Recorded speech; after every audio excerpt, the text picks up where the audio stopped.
Nell'ambito dell'intensificazione dei controlli in materia di sicurezza prodotti e contraffazione, la compagnia di Castelfranco Veneto ha denunciato un titolare di un esercizio commerciale per la vendita di prodotti dannosi per la salute umana.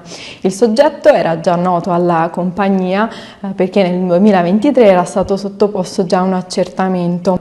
Il commerciante cinese aveva messo in vendita nel suo negozio a Castelfranco oltre 130 cosmetici nocivi, ossia profumi, creme per il corpo e gel per unghie contenenti, oltre alla molecola Lilial, la sostanza TPO, anch'essa qualificata come cancerogena dalla legislazione comunitaria per i gravi danni legati alla riproduzione umana, la cui commercializzazione risulta vietata dal 1 settembre 2025.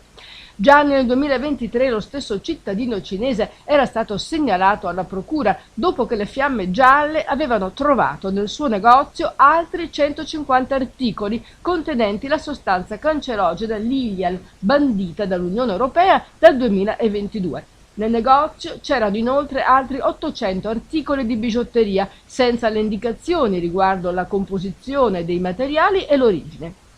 Questi tipi di interventi dimostrano anche la volontà di tutelare le imprese che invece rispettano i più alti standard di sicurezza.